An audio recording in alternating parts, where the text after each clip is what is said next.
Hace ratito oí el grito de puros Rambos. Cálmate, Rambo. Muy buenos días tengan todos ustedes. Me da mucho gusto estar aquí por primera vez. Y pues le agradezco al pastor Luis, a su esposa Cristiana, a sus hijos, el ministerio que están desarrollando, a Antonio Pliego también, y todo el grupo de líderes, músicos. Ayer un cantante, ¿cómo se llamaba el cantante de ayer? Ricky. Impresionante, ¿verdad? Un talento grandísimo. Y me da mucho gusto que todos ustedes puedan tener en esta mañana el amor por la verdad, el amor por la palabra de Dios. Y desde sus lugares levanten su Biblia. Nada más quiero ver. Todos ustedes se van a ir en el rapto. Y los demás, ahí nos vemos. Venir a la iglesia sin Biblia es como ir a jugar fútbol sin pelota. Desgraciadamente la tecnología nos comenzó a poner ahí los versículos y todo, y eso era para la gente nueva.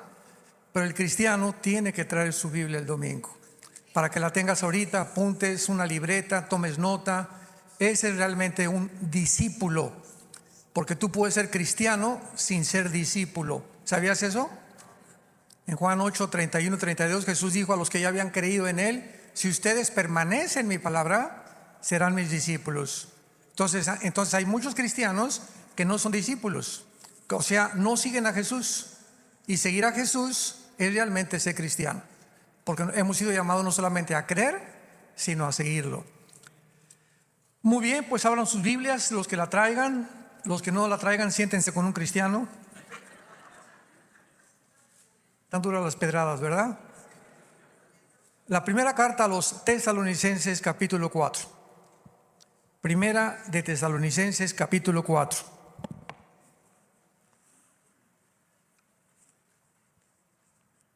Quiero tratar en esta mañana una doctrina muy importante que desgraciadamente se ha abandonado, ha resultado muy controvertida, que se llama el rapto de la iglesia o el arrebatamiento de la iglesia. Vamos a ver las palabras originales más adelante. Pero antes de entrar a la doctrina del rapto y leer los pasajes correspondientes, déjenme darles un poquito de historia. La Biblia es de carácter progresivo, o sea, la revelación que tuvieron los padres de la iglesia, Tertuliano, Jerónimo, etcétera, etcétera, no era la revelación que tuvieron los reformadores. Martín Lutero, Zwinglio, Juan Calvino, etcétera, etcétera, tuvieron más revelación ellos. Y mientras más vamos acercándonos al final de la consumación del programa de Dios, más luz vamos a tener los que vivimos en esta generación. Y esto es lógico, porque el plan de Dios hace 3 o 4 siglos era diferente al de ahora. Claro que siempre ha sido en estos casi 2000 años de historia la salvación de las almas mediante la predicación del evangelio de la gracia de Jesucristo. Sin embargo, los métodos de Dios han sido diferentes. Ya no he vuelto a abrir el mar rojo.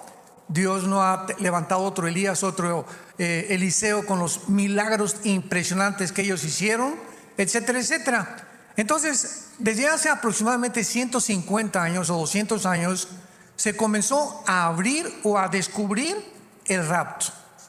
Entonces mucha gente dice: es que los reformadores ya hace 500 años ni siquiera predicaban el rapto, porque Dios no lo consideró congruente.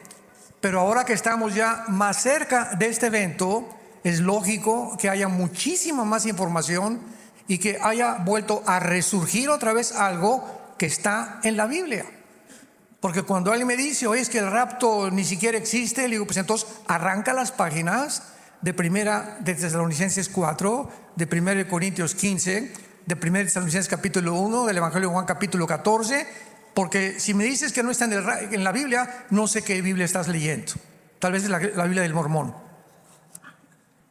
Pero la Biblia claramente nos muestra que viene un evento que está próximo. Puede ser ahorita saliendo, puede ser mañana, puede ser entre una semana, un año, no sabemos. Lo único que sabemos es que en un momento determinado millones de seres humanos vamos a desaparecer de la noche a la mañana.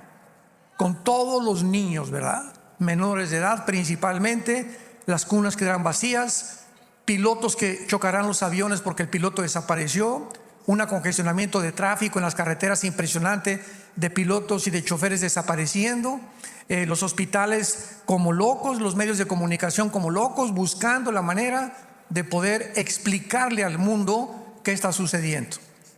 Ahora, muy bien, esto explica también por qué la aparición de los famosos ovnis o los objetos voladores no identificados. A partir de 1946, 2 años antes de que se independizara Israel, comenzó a publicarse con más frecuencia la aparición de un fenómeno en el aire que le pusieron el nombre de ovnis. Sin embargo, los cristianos tenemos otro nombre para este fenómeno, porque una vez me dijeron: oigan, ustedes los cristianos, ¿por qué no creen en los ovnis? Cuando hay astronautas, pilotos de aviones comerciales que confirman realmente que hay un fenómeno, que han visto objetos que rebasan la velocidad del Mach 2 o la velocidad del sonido, y que es algo que no puede ser tecnología de ninguna nación. Y yo les he contestado: nosotros no negamos este fenómeno. Se acaba de debatir hace algunos meses en el Senado de Estados Unidos, entre senadores interrogando a pilotos y a personas de integridad, de que realmente dieron testimonio de que vieron ovnis o estos objetos. Pero nosotros le llamamos OVIs, objetos voladores identificados, porque aunque no negamos que existe el fenómeno, nosotros sabemos quién se encuentra detrás de este fenómeno. Y cuando estudiamos la Biblia, descubrimos que Satanás puede materializar la energía. Si te acuerdas, en Éxodo 12, cuando llegaron Moisés y Aarón con el faraón, aventaron las varas y algo que es completamente físico se convirtió en culebras. Y los brujos hicieron lo mismo. O sea, Satanás puede hacer que este púlpito comience a levantarse, a aparecer un perro. Tiene un poder extraordinario, hacer que suenen las cadenas arriba de tu casa, que oigas voces que no sabes de dónde vienen. Él está completamente al control de la energía y del aire. En Efesios 2 se le llama el príncipe de la potestad del aire. Y ahí la palabra aire es de la atmósfera hacia abajo, porque hay 3 cielos de acuerdo a la Biblia. 2 Corintios 12 del 1 al 3. El primer cielo, que es el cielo donde están las estrellas, etcétera, etcétera. El segundo cielo, que es el cielo cósmico. Y el tercer cielo, donde se encuentran los cuarteles generales o el trono de Dios temporalmente, porque ese trono bajará a Jerusalén en el tiempo del milenio. Entonces estamos con un libro maravilloso que se llama la Biblia, que contiene los registros más antiguos de geografía, historia, antropología, paleontología, química, matemáticas, biología y de cualquier disciplina académica que me quieran mencionar. De los billones de volúmenes de literatura que existen en el mundo, no existe un libro semejante a la Biblia. Contiene 66 libros y de una forma sobrenatural convergen los 66 libros, y desde el Génesis hasta el Apocalipsis, 40 hombres que fueron los escritores de la Biblia. Unos fueron pescadores, otros rancheros, otros secretarios de Estado, otros comerciantes. Ninguno de estos hombres, la mayoría, se conocía. Y lo que ellos escribieron coincide de una forma sobrenatural, porque desde el Génesis hasta el Apocalipsis se encuentra un mensaje: el Mesías y la sangre de Jesucristo.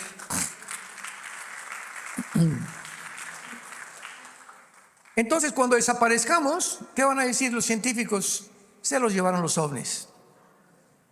Y es increíble que ahorita un señor se llama Elon Musk, que es el dueño del proyecto X, de Tesla y de Twitter, acaba de decir, ¿verdad?, que van a comenzar a construir naves espaciales junto con el presidente del Foro Económico Mundial, un alemán que se llama Klaus Schwab, que dicen que cuando pase algo en el mundo, que ellos quieren eliminar la población, van a escaparse en un cohete a la Luna y a Marte.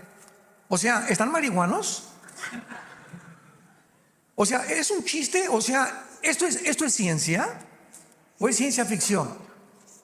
Ya está demostrado. Cuando Einstein le dijo al presidente Truman hace muchos años: la conquista del espacio es imposible, por 2 razones: por la velocidad, porque el sonido viaja, ¿verdad?, y la luz a 300,000 kilómetros por segundo, y por y por el tiempo. Si tú te vas a Marte ahorita en un cohete y regresas a México o aquí a Texas, tu esposa tiene 40 años, tú te fuiste 43 años, cuando tú regresas tu esposa tiene 50.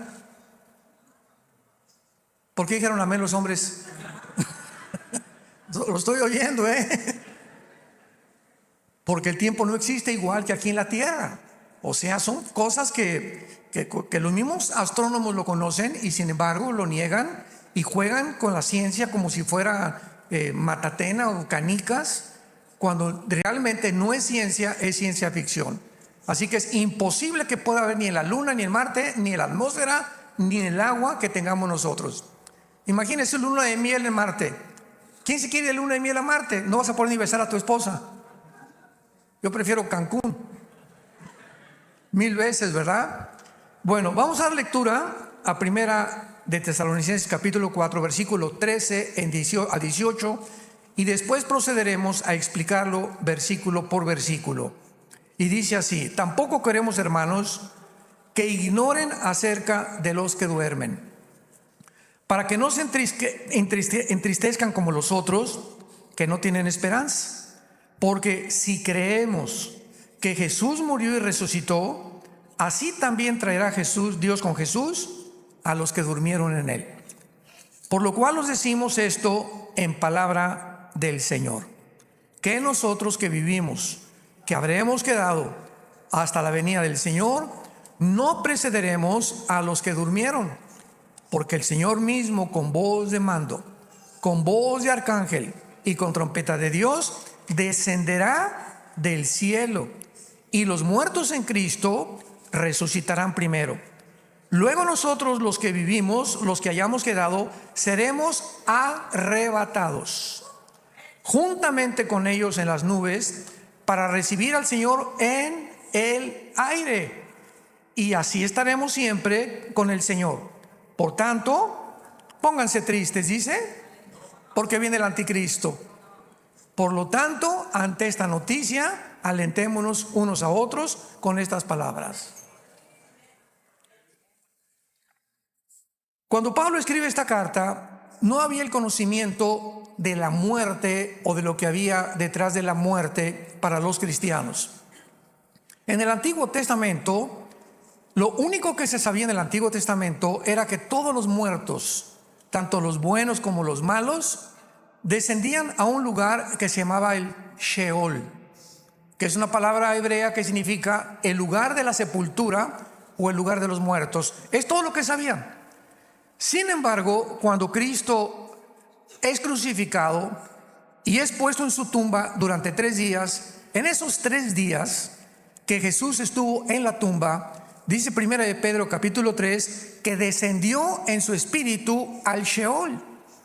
Y entonces Cristo explica, antes de que fuera muerto, lo vamos a ver en el Evangelio de Lucas, que ese lugar llamado Sheol estaba dividido en 2 partes. Toda esta información no se conocía en el Antiguo Testamento. Entonces, en esta historia, que no es parábola, en una parábola no hay nombres propios. Y en esta historia, Cristo claramente, es más, vayamos a Lucas rápidamente para verlo. Capítulo 16, versículo 19 al 31. En esta historia, repito, no es parábola, porque hay nombres propios como Abraham. Cristo dice que mueren 2 personas, el rico y Lázaro, que era un mendigo, y de repente el rico se encontraba que era un hombre no por tener dinero, porque el dinero no es pecado, el pecado es amar el dinero, ¿verdad? Entonces se encontraba por lo miserable, ambicioso, explotador de los pobres, se fue al infierno. Y esta parte del infierno se le llama en el hebreo Gena, si lo quieres apuntar con G-H-N, Gena. Y la otra parte donde se encontraban los buenos o los justos se le llama el paraíso o el seno de Abraham. Entonces todos descendían ahí, pero unos de un lado y otros de otro lado. Esto lo revela Jesucristo, porque es el único que descendió a ese lugar. Ningún apóstol pudo ir a ese lugar porque Él lo reveló. Entonces, cuando Cristo resucita, baja antes al Sheol o al Hades, que es la transliteración de la palabra Sheol al griego. Cuando se tradujo del hebreo al griego en la Biblia, el Antiguo Testamento se tradujo el Sheol Hades, o Hades con H. Entonces Jesús baja al Hades, al centro de la tierra, y se lleva a todos los que estaban desde Adán hasta su muerte, los saca de ahí y se los lleva al cielo. Nadie podía entrar al cielo antes de Cristo, porque su sangre no había sido presentada en el altar del tercer cielo. No podía haber un perdón total. En el Antiguo Testamento los pecados eran cubiertos, pero no eran borrados. Haz de cuenta que yo tengo una mancha aquí en mi camisa de tinta. ¿Y qué hago cuando me la tapo? Pues ahí está la mancha, ¿verdad? Pero solamente está cubierta, no está borrada. Entonces, hasta que mi camisa se saca y la meten a la lavadora, se le quita la mancha. Entonces, en el Antiguo Testamento, la mancha la tenían todos antes de Cristo. Solamente los sacrificios de los animales les cubrían temporalmente la mancha. Pero el pecado no había sido removido, no había sido quitado del medio. Muere Cristo y Él no nos tapa, Él nos lava completamente.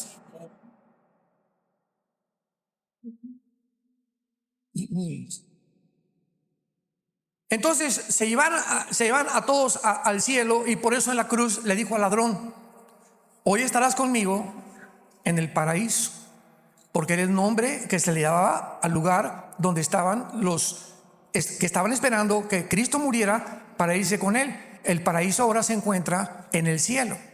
Y desde hace 2000 años que Cristo muere, si tú te mueres hoy en la noche, te vas inmediatamente a la presencia del Señor. Ausentes del cuerpo, presentes en el Señor. 2 Corintios capítulo 5. 1 Pedro capítulo 1 dice Pedro: teniendo por cierto que estamos listos para reunirnos con el Señor. Entonces tenemos que entender todo esto para saber cómo funciona lo del rapto, y para saber quiénes se van a resucitar y quiénes van a resucitar al final del milenio, porque hay muchas resurrecciones. Primero, en el rapto nos iremos todos los cristianos, los que estamos en, ¿qué significa en? En el cuerpo de Cristo. En el Antiguo Testamento los judíos no había ningún cuerpo, no estaban en Cristo. La iglesia nació en Pentecostés y es una entidad completamente diferente al Antiguo Testamento. El Antiguo Testamento es un grupo de personas que Dios usó para traer al Mesías, la Biblia, etcétera, etcétera, y donde el Padre, ¿verdad?, les dio carta de divorcio. Nosotros somos la novia del Hijo del Padre, que es completamente diferente. La iglesia no existía en el Antiguo Testamento. La entidad de Israel y la entidad de la iglesia son dos entidades completamente diferentes, con dos programas completamente diferentes. Aun cuando ahorita no hay griego ni gentil, dice Gálatas capítulo 3, temporalmente Dios va a regresar otra vez a perdonar y a alabar y a poder otra vez restaurar y meter a Israel al programa que él tenía durante los 7 años de la tribulación, porque Israel se va a convertir, Romanos 11, 25 y 26, y a Israel será salvo los que crean en el Mesías. Entonces Pablo, regresamos a primera de Tesalonicenses, les quiere decir a los cristianos de Tesalónica: no quiero que ignoren, versículo 13, de los que duermen. La palabra dormir se usa para morir, pero significa un estado de inconsciencia, como cuando estás dormido. Cuando te duermes, ¿estás muerto? No, ¿verdad? Estás dormido, estás inconsciente, o sea, no estás consciente de lo que pasa alrededor. Estás soñando, llega alguien y te echa agua, abre los ojos y recobras la conciencia. Entonces, por eso se usa la palabra dormir con los muertos, porque seguimos conscientes, como lo vamos a demostrar. No se pierde la conciencia cuando tú mueres. Cuando tú mueres, abre los ojos y vas a estar con Jesús, con los ángeles. Vas a estar consciente que tú eres Jorge, tú eres Carmelita, tú eres Pancho. Estás consciente de tu persona, estás consciente de muchas cosas. Y sígame con cuidado. Cuando tú mueres, te comen los gusanos, ¿verdad? Y te comen, ¿qué cosa? El cerebro. ¿No es cierto? Entonces, ¿cómo es posible que después de muertos sigamos recordando? Entonces, ¿el cerebro es el productor de los pensamientos o el alma? Claro. Entonces, hay una dimensión espiritual dentro del ser humano que no está ligada a los órganos. El cerebro produce jugos como los intestinos, jugos gástricos, pero no significa, ¿verdad?, que estoy pensando, mis pensamientos no los produce el cerebro. Mi cerebro tiene funciones, pero no tiene las funciones del alma, ni de los sentimientos, ni de las emociones. Están ligadas al cerebro, pero yo muero y estoy completamente comido por los gusanos, y en la otra vida sigo viendo, sigo oyendo, sigo pensando y sigo estando consciente de mí, demostrando que hay una vida después de esta vida, y que la vida más importante es la vida que tenemos del alma y espiritual. No quiero que ignoren acerca de los que duermen, para que no se entristezcan como los otros que no tienen esperanza. Los que no son cristianos, se muere su papá, se muere su mamá, se muere su tía, y pues todos tenemos que llorar. Y por favor, nunca retengas. Cuando tengas ganas de llorar, no te aguantes, porque puedes entrar en una más grande depresión. Cuando tienes ganas de llorar, llora, y si quieres gritar en tu cuarto, grita, pero desahoguémonos. Esto es sano para el alma y para el mismo cuerpo y la misma mente también. No es malo llorar, pero la diferencia entre los no cristianos y los cristianos, yo recuerdo a mi abuelita hace muchos años, que se murió uno de mis tíos, uno de sus hijos, y se vistió de negro 5 años. Y cuando se convirtió, fue el primer traje que le quité. Le dije: parece la esposa de Drácula, abuelita. Oye, pero ¿por qué me lo dices? Le digo: porque tu luto, no, o sea, ya se murió, le lloramos y es normal, pero tenemos que seguir viviendo. Y los cristianos tenemos otro concepto, que la persona que nos abandona, tu esposa, tu esposo, tu hijo, tu amigo o tu sobrino, se encuentra en un lugar mucho mejor que Texas.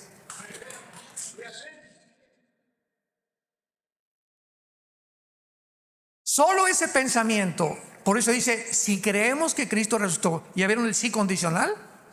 Si creemos que Jesús resucitó. Entonces, si realmente creemos que hay resurrección, sabemos que ya, como una vez me hablaron a la 1 de la mañana: oiga, pastor, mi mamá, mi abuela se está muriendo. ¿Y qué edad tiene su abuelita? Pues 92 años. Le dije: pues ya déjala que se pinten. ¿Para qué quieren que siga la viejita en su silla de ruedas sufriendo con todos nosotros? El morir para nosotros es la esperanza más grande que tenemos de abandonar el cuerpo. Ya no hay lágrimas, no hay nada. Nos vamos a un lugar muchísimo mejor. Entonces, ¿por qué queremos a fuerza que se queden con nosotros? Bueno, es el instinto de sobrevivencia, ¿verdad? Y todos quisiéramos que nuestros seres queridos se quedaran con nosotros. Pero cuando mueren, que esos pensamientos embarguen tu mente y tu corazón. Mi papá, mi mamá se encuentra mucho mejor. Ya con eso me consuelo. Me voy a imaginar que está mejor que en Hawái, está mejor que en Cancún, está mejor que en la Riviera Francesa, está en un lugar de descanso. Ya con eso, Señor, gracias, Padre Santo. Y comenzamos a reconfortar nuestra vida y a seguir viviendo. Esta es la esperanza por la cual Pablo dice: porque para que tengan esperanza como los otros que no la tienen. Versículo 15. Porque si creemos que Jesús murió y resucitó, versículo 14, perdón, así también traerá con Jesús a los que durmieron en Él. ¿Qué significa esto? Solamente los cristianos nos vamos en el rapto desde Pentecostés hasta nuestros días. Todos los judíos que murieron antes de Pentecostés, y todos ellos van a resucitar después del milenio. Daniel 12 del 1 al 3. O algunos en la segunda venida de Cristo. Pero el arrebatamiento es para la iglesia, los que formamos parte del cuerpo de Jesucristo. Y por eso después hay otra resurrección, los 144,000 judíos, los 2 testigos. Va a haber muchas resurrecciones después, pero todos aquellos que formamos parte de la primera resurrección, que tiene subdivisiones, somos los justos. Y solamente hay una resurrección para los no cristianos: el juicio del gran trono blanco, Apocalipsis 20 del 11 al 15, que es la resurrección final, donde Dios abrirá los libros y te demostrará por qué Él no te mandó al infierno. Como me dijo una viejita un día: ay, pastor, Dios es tan bueno y tan misericordioso y yo no creo que mande a nadie al infierno. Le dije, amén, amén, amén, doña Chencha. Dios no manda a nadie al infierno, ellos se van solitos. Porque de tal manera amó Dios al mundo que Dios nos dio a su Hijo unigénito. Dios nos dio a la sangre de su Hijo, nos dio la Biblia, nos dio el Espíritu Santo para que nadie se condene. Si tú te condenas, no le eches la culpa a Dios. Él quiso que tú te salvaras, pero tú decidiste en la corta vida que Dios nos dio, el camino que tú estás viviendo, y tú mismo te vas a condenar.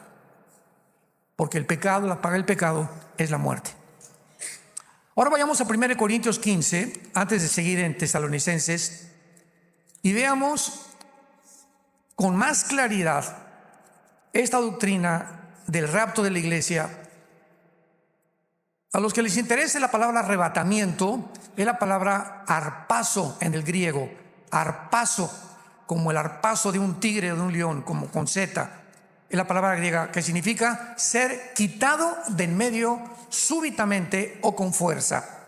A los que les interese escribir la definición de la palabra. Ahora en el latín es raptarus. Por eso arrebatamiento o rapto son sinónimos y se puede usar de las dos formas. Dice Pablo en 1 Corintios 15, versículo 51. He aquí, os digo un misterio. No todos dormiremos, pero todos seremos transformados.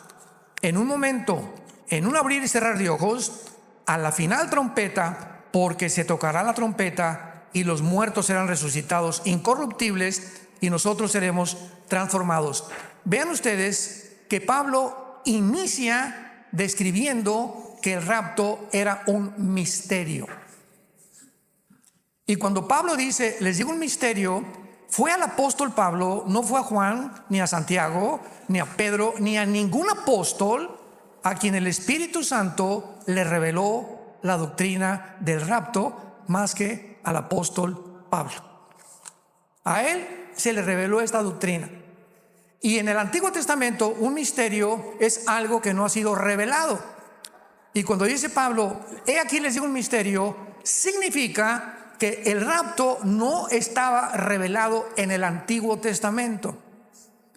Había las figuras como Enoc, capítulo 5 de Génesis, que se fue, ¿verdad? Y Elías, que se fueron, pero no se decía nada absolutamente de que vendría un tiempo en que una generación de personas serían todas llevadas al cielo sin morir. Esto no se encuentra más que en el Nuevo Testamento. Y entonces Pablo por eso nos revela este misterio. Les voy a decir un misterio que ya no es misterio. ¿Cuál es este misterio? Que no todos dormiremos, pero todos seremos transformados. Que no todos los cristianos vamos a morir. No todos los cristianos vamos a experimentar lo que es la muerte. Pero al mismo tiempo, los que no experimentemos estos, vamos a ser transformados en segundos, porque la sangre y la carne no pueden heredar el reino de Dios. No podemos entrar a la otra dimensión espiritual con el cuerpo que tú y yo tenemos. Tenemos que entrar con otro cuerpo que se adapte a las leyes del espíritu, que no son las leyes actualmente que rigen el cuerpo humano. Por eso los ángeles que viven en esta dimensión vienen a la tierra y comen con nosotros, hasta cabrito comen, creo que era de Monterrey. Caminan entre nosotros, se mezclan entre nosotros y de repente desaparecen. Tienen la facultad de entrar a nuestra dimensión y desaparecer en nuestra dimensión a voluntad.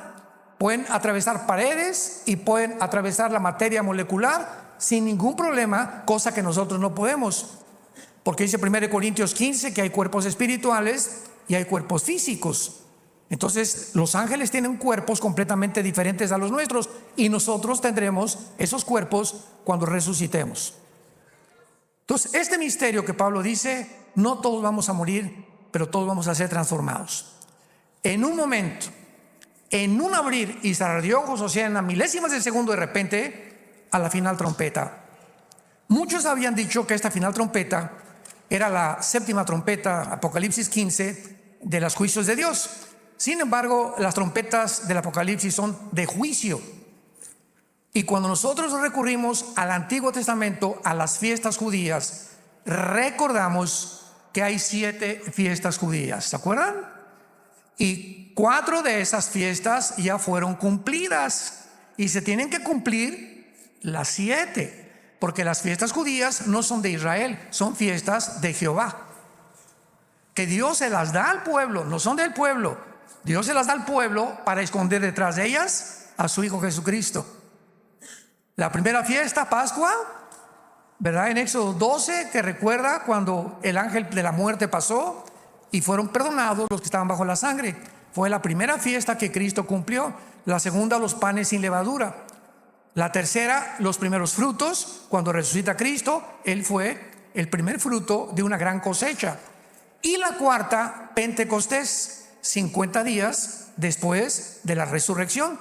La palabra Pentecostés significa 50. ¿Cuántas faltan?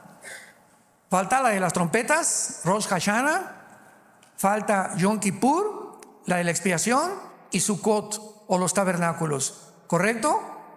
Muy bien. La mayor parte ahorita dentro de la escatología coinciden muchos maestros en que es posible, no se conoce el día y la hora, pero podemos conocer el tiempo. Entonces es posible que alrededor de la fiesta de las trompetas sea el arrebatamiento de la iglesia.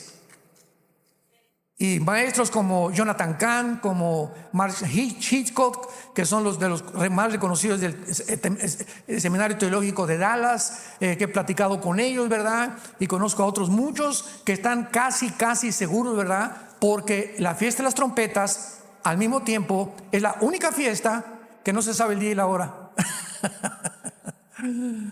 Es la única que no se sabe el día y la hora. No se sabe exactamente en qué día, en qué hora, aunque sabe que es al principio del Tishri, del mes de hebreo. Sin embargo, tiene que pasar 1 o 2 días para que anuncien de acuerdo a la luna y toquen la trompeta o el shofar. Entonces, si esa fiesta tiene que cumplirse antes de Yom Kippur, que es la tribulación, el arrepentimiento del pueblo de Israel, es lógico, ¿verdad?, que se asuma que hay un alto porcentaje de probabilidades que tal vez sea entre septiembre y octubre cuando nos vayamos. Ahora septiembre y octubre estábamos todos, ¿verdad?, casi ya seguros, ya Señor, ya lo vamos. Yo ya estaba, Señor, como dice Lucas, oren para que seamos tenidos por dignos de escapar. Y es cuando más, como no sabemos, es más cercano, hay que orar. Tal vez, a lo mejor Dios, no sé, ¿verdad?, pero lo más seguro es que sí, en la fiesta de las trompetas. Por eso Jesús, y además falta la 100ª trompeta. Se tocaban 100 trompetas en la fiesta del Rosh Hashanah de las trompetas en el libro de los números, y las trompetas se tocaban para reunir al pueblo, y la trompeta se va a tocar cuando venga Cristo para reunirnos a nosotros con Él. Por lo que no puede ser para juicio, ¿verdad? Y los muertos todos van a resucitar incorruptibles. O sea, primero todos los muertos van a levantarse de Pentecostés a nuestros días, y hace 2000 años a nuestros días, y ya que ellos resuciten, después nosotros seguimos, pero ya sin morir. De repente se me cae el traje, se te caen las chanclas, se te cae, nos dejamos todo absolutamente aquí, toda la ropa tirada, de millones de personas desaparecidas, un tráfico impresionante en el mundo. Y es cuando nosotros sabemos que muchos van a venir a la iglesia el domingo y el pastor ya no está, y la mitad de la gente ya no está, y te vas a jalar de los pelos y te vas a hincar y vas a llorar y vas a gritar y vas a decir: era cierto, era cierto, era cierto. Y será demasiado tarde por la dureza de tu corazón. Regresamos a Tesalonicenses, y Pablo continúa diciendo en el versículo 15 que lo que nos está diciendo es en la palabra del Señor, que nosotros que vivimos, que habremos quedado, no precederemos a los que durmieron. O sea, no vamos a ser antes de los que ya están muertos, porque el Señor mismo, con voz de mando, o sea, Jesucristo mismo, va a descender del cielo, y lo va a acompañar Miguel, el arcángel, que es el más grande arcángel de Dios, con millones de ángeles junto con Jesús. Imaginémonos qué espectáculo vamos a tener, ¿no? Y esto nadie lo va a ver más que nosotros, nadie. Y con trompeta de Dios se oirá tú, y solamente lo vamos a oír nosotros también. Y entonces Jesús descenderá del cielo sin tocar la tierra. Qué importante es eso, porque en Zacarías capítulo 14 vemos que el rapto y la segunda venida son dos eventos completamente diferentes. En el rapto viene en el aire y nos saca del mundo. En la segunda venida viene con nosotros y toca sus pies en el monte de los olivos. Zacarías capítulo 14 del 2 al 5, y se abre un valle del norte hacia el sur, oriente a occidente, y se hace una cruz en Jerusalén con un temblor impresionante. Pero ya venimos nosotros con él. Va a ir a Petra a sacar a los judíos escondidos que el anticristo está persiguiendo. Vamos a regresar con él a Jerusalén a establecer su reino mesiánico por 1000 años. ¿Estás tú listo para esto? Ahora vamos a comprobar que es muy importante. Vayamos a Génesis capítulo 25. Vamos a demostrar, todo hay que respaldarlo con la Biblia, que cuando morimos seguimos conscientes, vivitos y coleando, como dicen en mi tierra. Génesis 25 versículo 8. Y exhaló el espíritu y murió Abraham en buena vejez, anciano y lleno de días. Apunten todos ustedes, los que les interese en su Biblia, la palabra espíritu, que es la palabra, se escribe ruach, R-U-A-C-H, ruach, que es la palabra espíritu. Vemos nosotros, y luego versículo 17, estos fueron los años de la vida de Ismael, 137 años, y exhaló el espíritu y murió, y fue unido a su pueblo.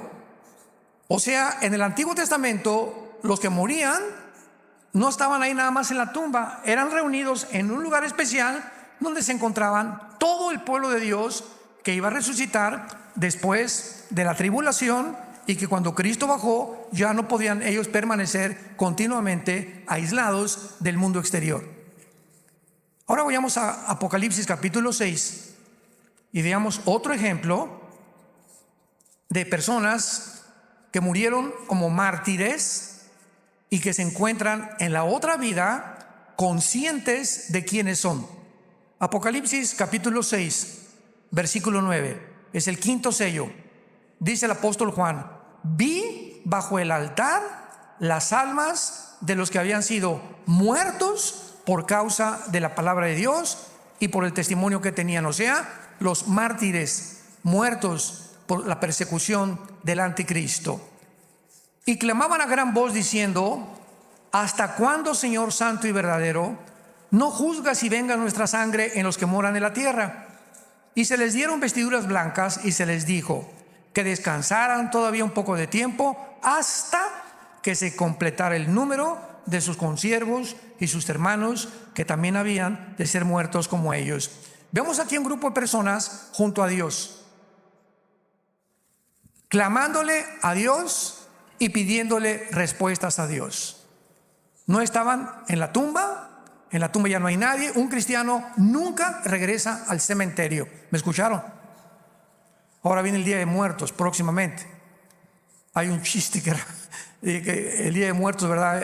Estaba la India María con una olla de mole ahí en el cementerio, y llega la señora Pompidou, una señora muy elegante, vestida con un ramo de flores, y pasa la señora Pompidou y le dice a la India María: India bruta, ¿cuándo crees que tu muerto se va a comer el mole? Y le contesta la India María: ¿cuándo venga el suyo por las flores?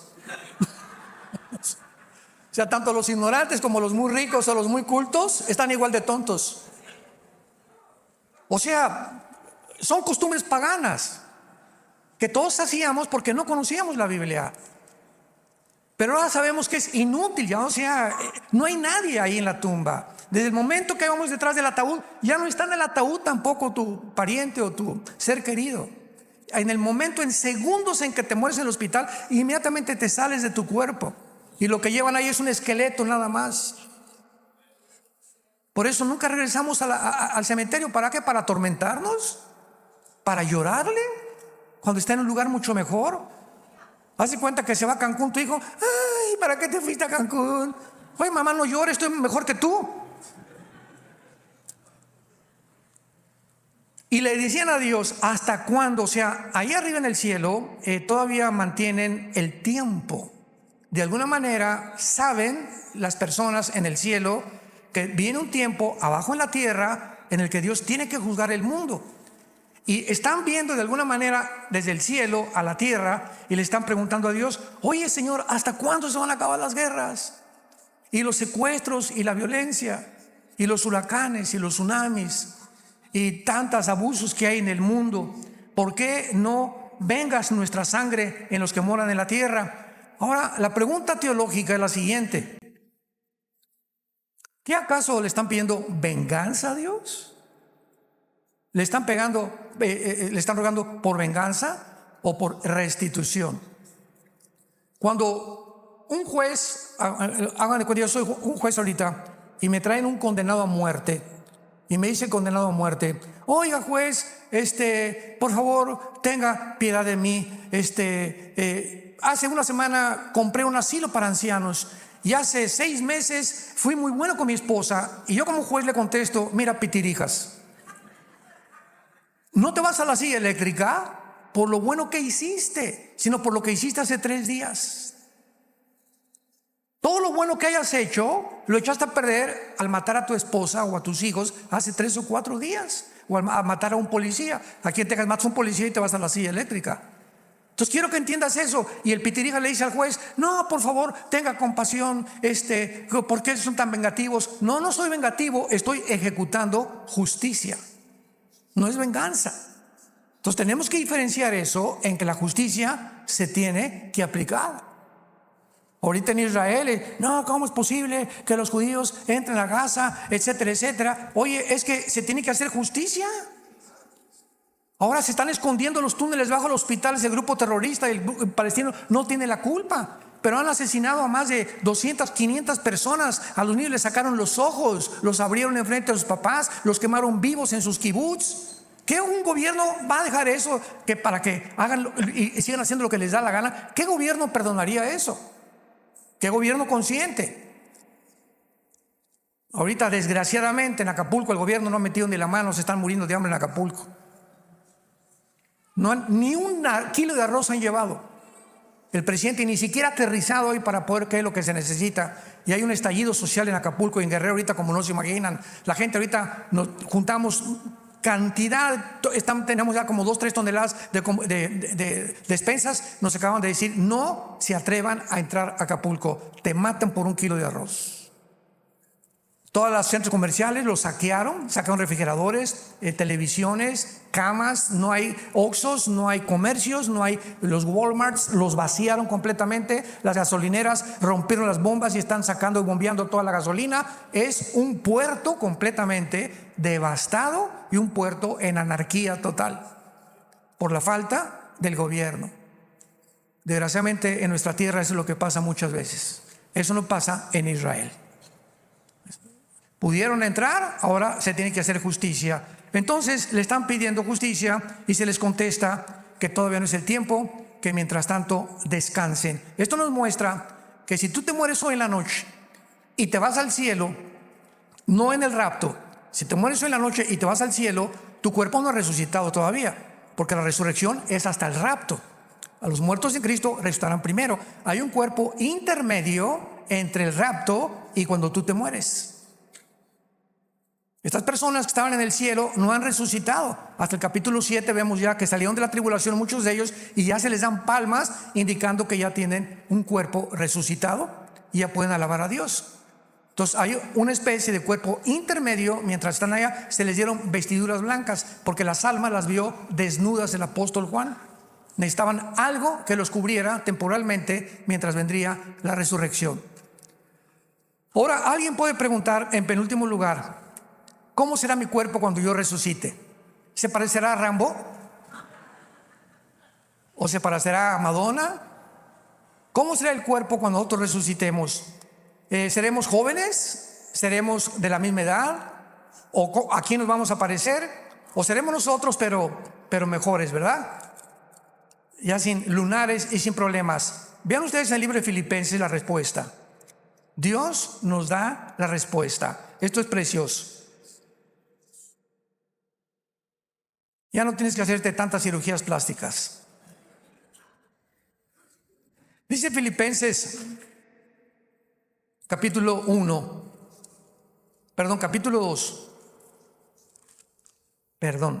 3. Ya ves, seguimos siendo muy imperfectos. Filipenses capítulo 3, versículo 20 y 21. Dice así: mas nuestra ciudadanía está en los cielos, de donde también esperamos al Salvador, al Señor Jesucristo. Escucha, el cual transformará el cuerpo de la humillación nuestra para que sea semejante ¿a quién? Al cuerpo de la gloria suya, por el poder por el cual puede también sujetar a sí mismo todas las cosas. La primera clave que se nos da es que nuestros cuerpos serán iguales al cuerpo de Cristo cuando resucitó. Ahora veamos los detalles del cuerpo de Cristo cuando resucitó. Número 1, cuando se acercó el centurión a la cruz, tenían orden de los soldados romanos de que ningún crucificado bajara sin que se aseguraran que estaba muerto. Si los soldados bajaban a un crucificado y estaba vivo, los soldados los mataban. Era pena de muerte para ellos. Entonces lo que hacían los soldados era con un garrote romperles los meniscos, las rodillas, para que si no estaban muertos o estaban medio moribundos, se aflojara el cuerpo y murieran por asfixia. En 30 segundos, si no estaban muertos, se morían. Pero estaba escrito en el libro de Deuteronomio que al Mesías no le iban a romper los huesos. Entonces el centurión pasó y dijo, por si las moscas, ¿verdad? Y agarró una lanza y del lado izquierdo al lado derecho lo atravesó de lado a lado para asegurarse que estaba muerto. Y el apóstol Juan escribe en su evangelio: vi salir una gota de sangre mezclada con agua. Y de acuerdo a la cardiología moderna del siglo XXI, que es la ciencia que estudia todo lo que es el corazón, cuando se mezcla la sangre con el agua, fíjense ustedes, la medicina y la ciencia de la Biblia implica rotura del pericardio. ¿Qué es el pericardio? Es una capa que envuelve todo el corazón. La palabra cardía viene precisamente en el griego de corazón. Entonces cuando sale una gota mezcla con sangre, implica sin ninguna duda alguna, ¿verdad?, que Jesús murió en la cruz. No como inventan que lo bajaron y que después no había muerto, etcétera, etcétera. Ahora, muy bien, Cristo, número 1, su cuerpo ya no tenía ni una gota de sangre. Mientras tú tienes este cuerpo que tú tienes y yo tengo este cuerpo, lo que le da vida a nuestro cuerpo es la sangre, porque la vida de la carne está en la sangre. Y hasta el siglo pasado descubrieron que la circulación de la sangre de los pies a la cabeza es la que lleva todas las vitaminas y los minerales al cuerpo. Todo lo que te comes circula por todo tu cuerpo. Y la sangre ahorita te haces una biometría hemática en un laboratorio y sale si tienes cáncer, si tienes diabetes, si tienes lo que sea, se detecta ya en la sangre.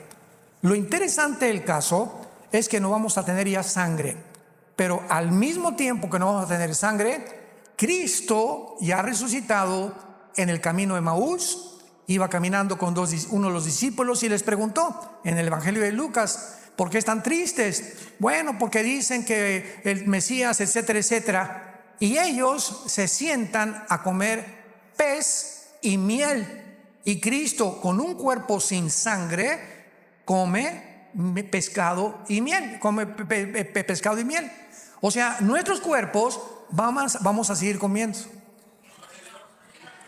Los gorditos están contentos, ¿verdad? Es increíble esto, ¿verdad? Entonces vamos a tener un cuerpo sin sangre, pero también vamos a comer. Característica número 3.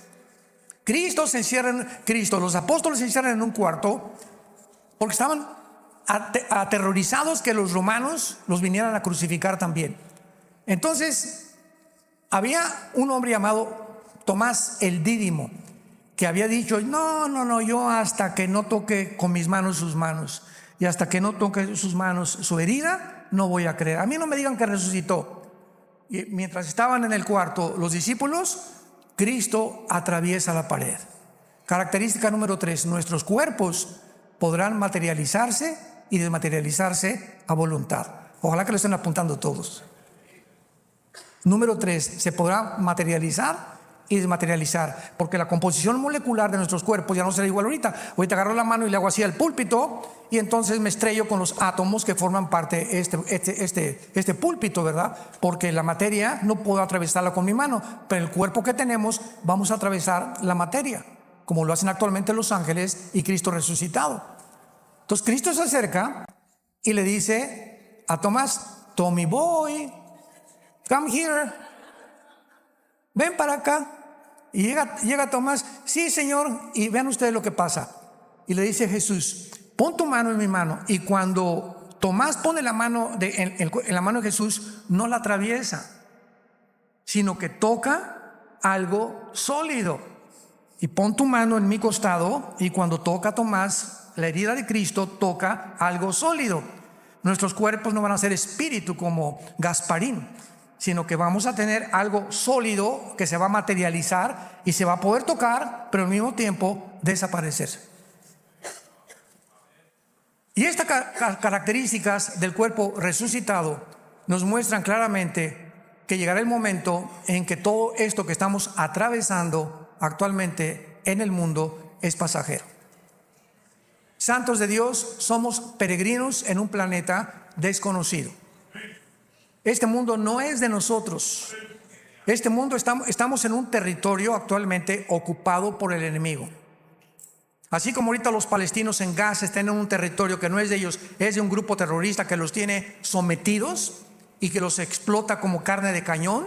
Así el diablo, el mundo entero, tiene al mundo como víctimas, explotándolos, engañándote, atormentándote para que vivas para este mundo, para que no vivas para Jesucristo, para que vivas como te da la real gana, para que no lo seas fiel a tu esposa, para que robes, para que cometas fraude, etcétera, etcétera, porque esta es la forma en la que el ser humano vive cuando no conoce la verdad. Pero cuando conocemos la verdad nos hace libres.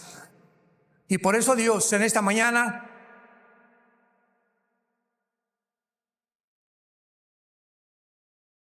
Dios no te pide ni te sugiere, Dios te ordena que te arrepientas de tus pecados. Es una orden. No te está pidiendo tu opinión, te está diciendo Dios: arrepiéntete de tu vida, porque hay caminos que parecen derechos y su fin es camino de muerte. Porque de tal manera amó Dios al mundo que dio a su Hijo unigénito. Escúchame, Dios te ama. Tus pecados te impiden acercarte a Dios. Mas Dios muestra su amor para con nosotros en que, siendo pecadores, Cristo murió por nosotros. Él que no conoció pecado, por nosotros se hizo pecado, para que nosotros fuésemos hechos la justicia de Dios en Él. Mas el herido fue por nuestras rebeliones, despreciado y desechado entre los hombres, varón de dolores, experimentado en quebranto. Como que escondimos de él el rostro, fue menospreciado y no lo estimamos. Mas Él llevó todos tus pecados y todos mis pecados en una cruz, para decirnos desde esa cruz: te amo y te quiero perdonar. Tú no tienes que morir y pagar por tus pecados, porque la salvación no es por las obras, es por la fe de lo que Él hizo en nuestro lugar en esa cruz. Y esta historia de amor, la más grande historia de amor jamás contada, se te ha contado en esta mañana para que tú vengas a una cruz, no a una religión. No te invito a que vengas a una religión. El cristianismo no es una religión, es una relación viva, positiva, orgánica y que te lleva a la acción de cambiar tu vida y revolucionar tu vida.